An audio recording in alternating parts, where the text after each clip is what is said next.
This movie sucks, this movie sucks, this movie sucks, and I fucking called it. Okay. It's like, I'm gonna be as reasonable as I can, given I literally just got home from it, and I'm sorry for the terrible lighting, but I have the camera light on right now, as you probably can tell, but it's like, I've come home from, like, just a miserable afternoon, because this morning I was full of hope, finally got a good job interview, might be getting a job soon, who knows. Then I go see this film, and my day just goes downhill from there. I mean, yeah, it is. I mean, aside from the film, it's just like basic first world problems. First world problems, not trying to not finding any M&M bags. Finally got some, by the way. By the way, I'm gonna eat them. That's clean. So the fact that my sport afternoon started with a bad Godzilla movie. Okay, let's start. Just a general recap, and I guess just thoughts on the first Godzilla movie. I liked it when it first came out, not so much on rewatch, because it's like...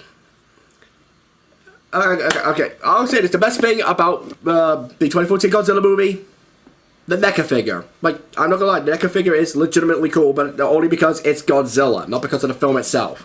The film itself is clunky, it's a mess, it's boring, it's basically the issues I had with, like, some other Godzilla movies. Like, I have not seen every Godzilla movies. I mean, I've seen the major ones. I've seen the original, obviously. I've seen Final War, seen King Kong vs. Godzilla.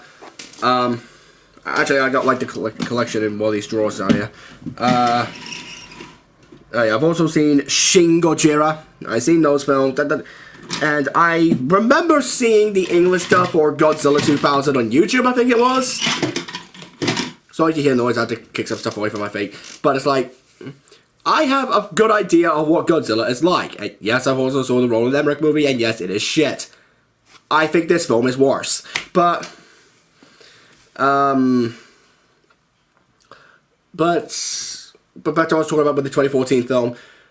The 2014 film, like, okay, the common complaint you heard is like, oh, not enough monster stuff, the human characters are boring. And I know I know, like, dating back to the oldest of Godzilla movies, that's a common thing. But here's the thing.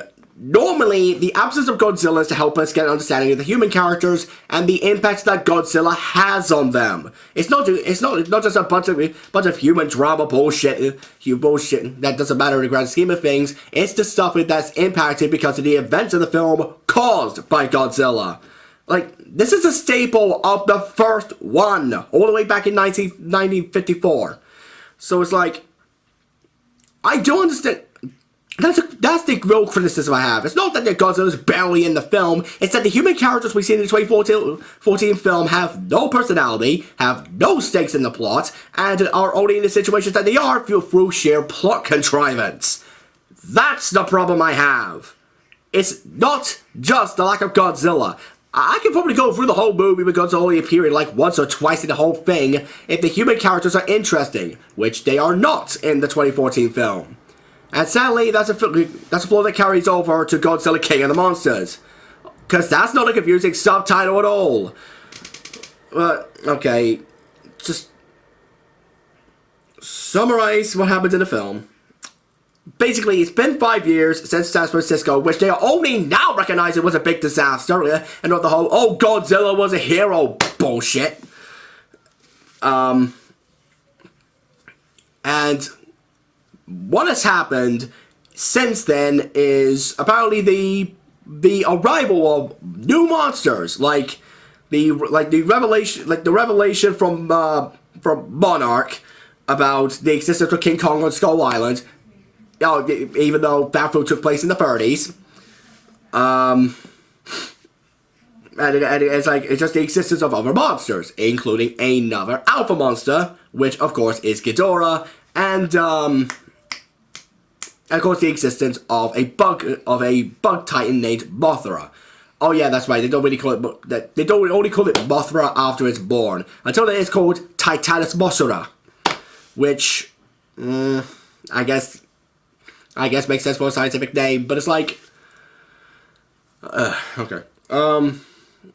So the main character of the film is 11. And I know the fact the character has a name, but fuck it. You're not going to call him by the character's name because you barely even remember it. You're going to call him 11. Like, I haven't seen Stranger Things, and even I know that the little girl is basically just playing 11 with a voice. Like, because it's like, 11 doesn't talk in Stranger Things, if I'm right. Again, haven't seen Stranger Things, not interested in seeing Stranger Things, is not my cup of tea. So, her and her mother have been looking after Mothra to the point where Mothra is born, only for them to be kidnapped by, call him what he is, Tywin Lannister. But it's like, you're not gonna call, again, who cares what the actor's name is or the character's name? You're not gonna call him anything else. You're gonna call him Tywin fucking Lannister because that's all he plays in this film. I mean, yeah, the guy is a great actor, but he's just playing Tywin Lannister again. Which I wouldn't mind if it actually was Tywin Lannister, but it's not. It's an idiot eco-terrorist who was previously a colonel working for Monarch. Guess how essential he is to the film. Zilch. Like, literally zilch. He has virtually no actual stakes in the film itself, aside just passively saying he's an eco-terrorist. And even then I'm like, another one. It's like, okay, I'm gonna say this. Aside from Poison Ivy, who actually kind of gets away with this with wanting to repopulate the world with plant life instead of human life due to their hatred of humanity, eco-terrorists do not make good villains. They just don't. Because they're working off this idiotic fallacy that there needs to be a balance between nature and humanity. But the fallacy they're using is thinking, oh, we need to cause mass genocide in order for one species to dominate over the other.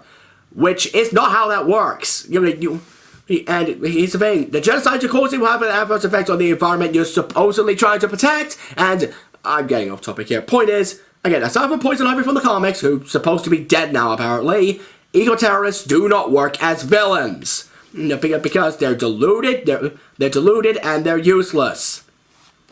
End of discussion. They're useless villains.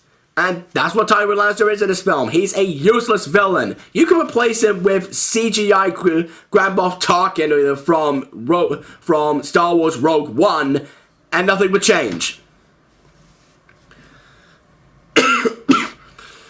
Sorry, I'm getting over a cold.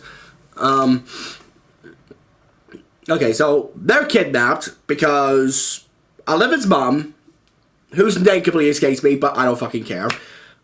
She has apparently made this device called the Orca, which can communicate with other monsters. I forget the exact term they use, but it's basically they're able to actually send out these signals that can help communicate with monsters, get them under control, some such bullshit. And of course, because of this, we get the whole "should monsters be controlled" BS, which, no, monsters should be killed. These kind of monsters should be killed because they cause worldwide havoc. And yet this film is still taking up that stupid bloody argument for the 2014 film that there needs to be this balance between the monsters and between nature and man. And again, this was stupid in the 2014 film, and it's actually even dumber here when the mom later, she's in cahoots with Tywin Lannister, and she's using the whole mathematics. There needs to be a cosmic balance between man and nature and all such bullshit. And literally, when she revealed that plan, I actually tilted my head and just yelled out in the theater, "You are an idiot!" And that's the problem with this film. That's the problem with this film that ruins any enjoyment. The characters are idiots! It's like, I can forgive a character being bland because at least they're not doing something so disastrous that ruins any goodwill the film may have had. It's part of the reason why I kind of forgive Shin Godzilla for his bland characters, because Japan is the character, not the people. But then you get to, but I hate it even more when characters are brain dead stupid. Because it's like the story will only progress because it's a bloody idiot plot. A story that only works if everyone in the film acts like a goddamn moron. And that's what these people are. That's the problem with these films. They're goddamn idiots! I don't care if there's a new giant monster brawl between CGI Godzilla and CGI King Ghidorah. If I hate the people for being idiots, I'm not going to care!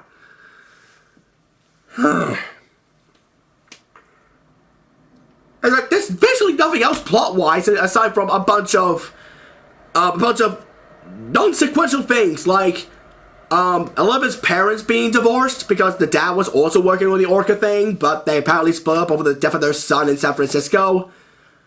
Has no impact. Like, literally no impact. Like, no emotional impact with the audience. That's what I'm saying. It's like, it's supposed to be super important to the story, but it's like, why should I care? What reason do they give me to care? What reason should I be invested in these numbskulls because they lost their kid? I'm not going to sympathize with stupid people. Simple as that. And I'm trying to think. Here's the thing, and I'm sorry for the noise outside. My baby brother's acting up, but I'm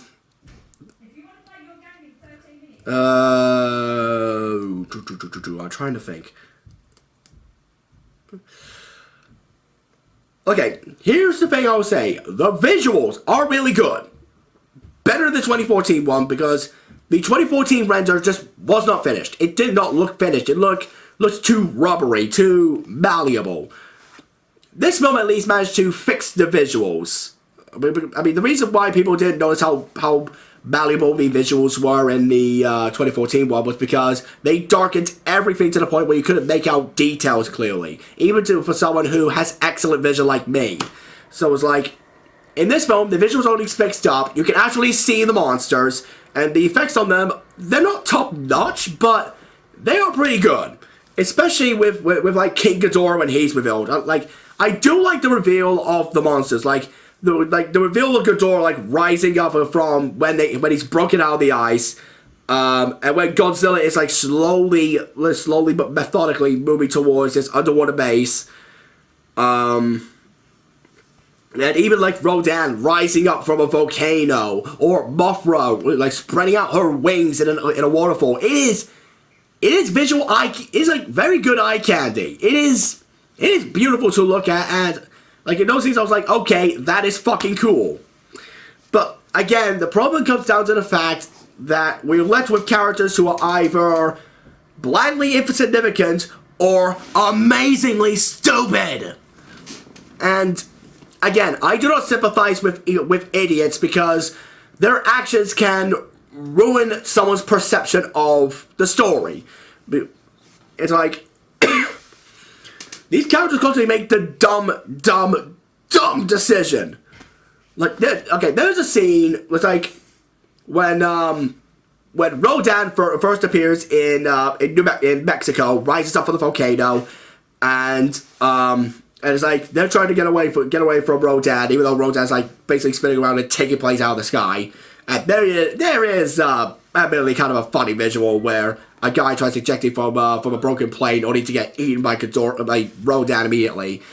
And they immediately run into Ghidorah, who's emitting this lightning cloud thing that's screwing up with their signals, or some shit like that.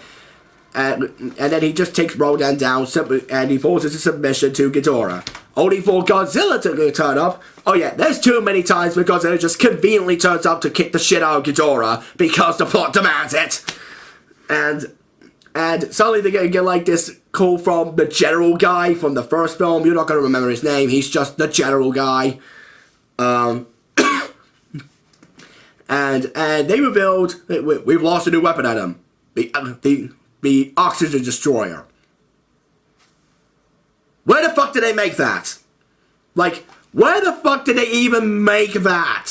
It's like, okay, for those of you who don't know, the oxygen destroyer is a device from the original 1954 film, made by Dr. Serizawa in that film, because we can't have Serizawa in this film have any importance or significance or character arc whatsoever. No. We need the military to make the fucking oxygen destroyer.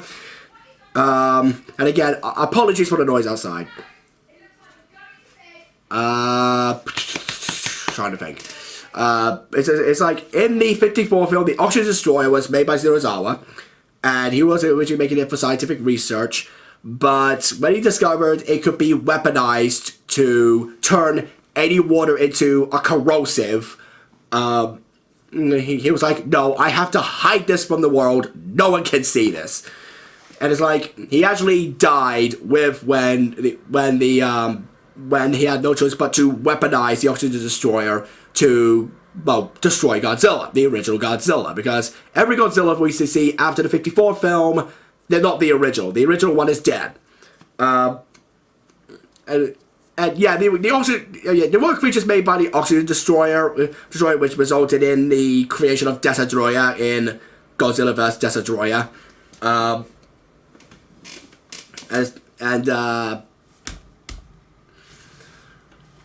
And then but it's like the Oxygen Destroyer just comes out of nowhere in this film, and they don't explain how it works. It's just, it'll destroy anything in a 2-mile radius, which that's not a good explanation for what the fuck the Oxygen Destroyer is in this universe.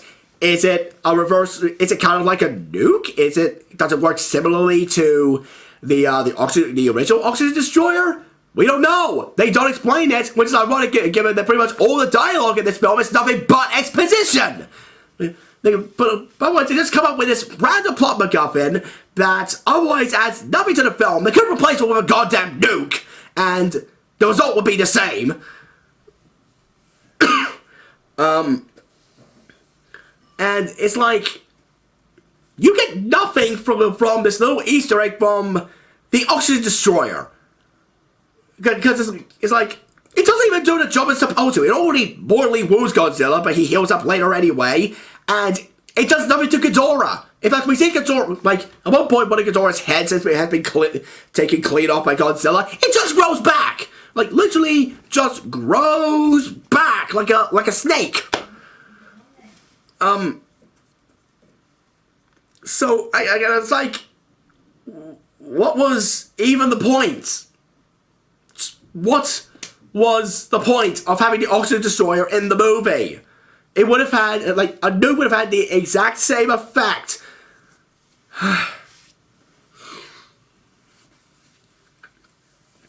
But again, all he does is rob Serizawa's like importance from this film. The only important thing he does, is near the end of the film where he sacrifices himself to, like, basically activate a warhead to basically power up Godzilla. Yeah, anyone could have done that. Literally anyone could have done that. And what's even weirder is, like, before he dies, he basically says, like, I can't speak good Japanese, but it basically says, goodbye, old friend, in Japanese. Does Serizawa have a connection to Godzilla beyond working for Monarch? It's like, what's the connection here? I mean, the guy who remembers Godzilla in the remake of Godzilla vs. King Ghidorah from the 80s, 90s, it's the one that ends with Mecha Ghidorah, but it's like, in that one, the old man who sees Godzilla again, it made sense why he would think Godzilla's a friend of his, because the Godzillasaurus actually saved him and his men from being killed. That one actually does kind of make sense, which actually makes a bit of a time anomaly since it revolves around time travel and Godzilla was replaced by these little creatures that eventually evolved to become Ghidorah, but that's neither here or there. But instead of Godzilla recognizing him, he just blasts him with his atomic ray. That made more sense here, because there actually was an established connection. There isn't one between Serizawa and Godzilla in this film. They just killing off Serizawa because original movie! But again, it doesn't work if we don't care about the character. I didn't care about the character in the first film. I don't care about the character here.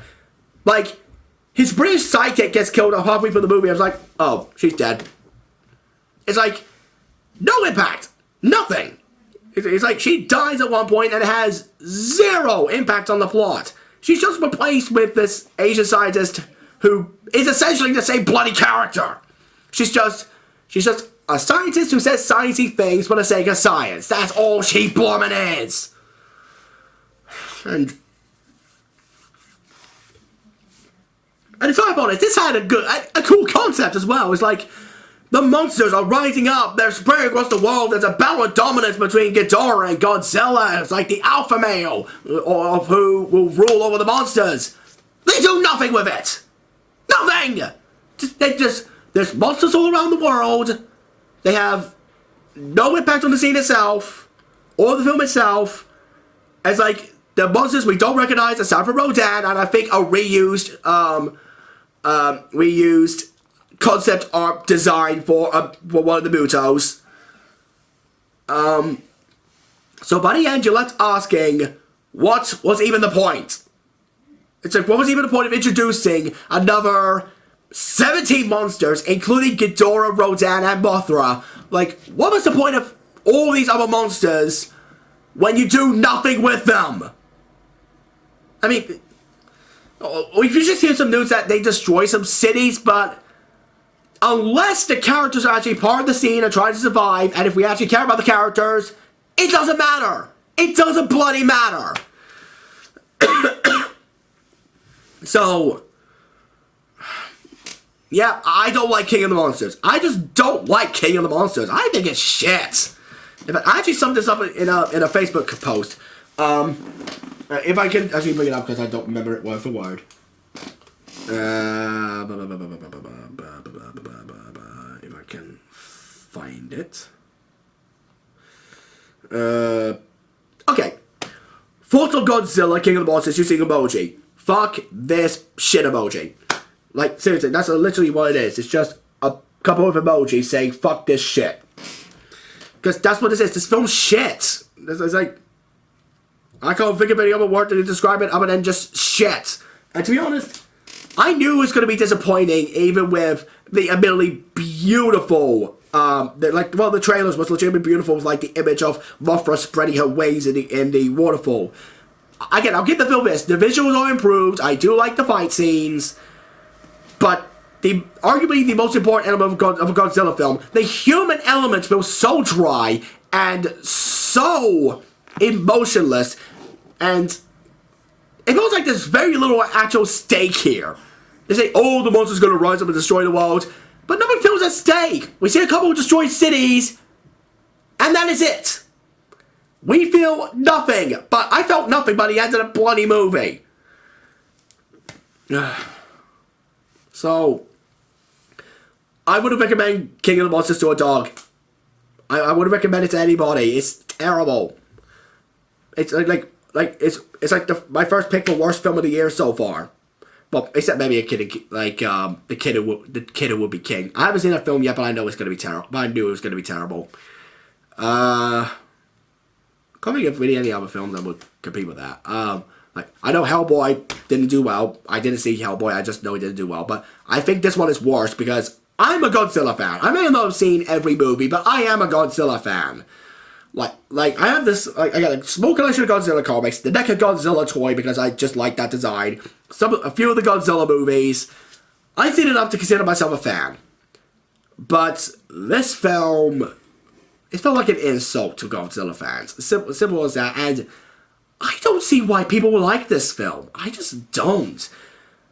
It's like, I told you about saying, whoa, no, the old Godzilla movies, you had a lot of human attention, but here's the thing, a lot of the films that does that with the human attention to make more drama out of them, they're considered the worst ones. That's the reason why that element, why the human element was so important in the first film, in the 85 film, and actually, yeah, just the first film in the 85 film. That's the one point where the human characters had interest and emotion. It's like, this one, I felt nothing for the human characters, and thus can't feel anything for this film other than just anger. This film makes me angry. I should not be angry at finally seeing a live-action Godzilla fighting a live-action Ghidorah on the big screen. It's like, you have the fruits of your labor sitting in front of you, and you toss it away. It's like, you have 5 years to do this. It's like, Marvel releases 3 movies a year, and yet they're still able to make a much more compelling story with likable human protagonists. Like, I felt more emotion for a raccoon and a tree than I did any of the human characters in this bloody movie. So, I can't think of anything else to say. I'm not going to bother writing a written review. It's not worth the effort. I just wanted to vent here just to show how much I really don't like this movie. It's like, for me, this is basically the same reaction I had to that terrible Titans show. I knew it was going to suck, but I didn't know it was going to be that terrible. And yeah, I'm someone who doesn't like the Titans show. Go figure. Thanks for watching, guys. I'll be back soon with more playthroughs of Undertale, because I'm in Snowden right now. I haven't played it since. And I'm still going for like the full pacifist route. If you like what you saw here, like, share, and subscribe. And if you have your own thoughts on the movie, let me know. Because it's like, this is just me. I really just did not like this movie. But if you like this movie, I'm not gonna change your mind. I just could not stand it. Then again, I doubt my opinion's gonna change your mind. So, thanks for watching, guys. See you later.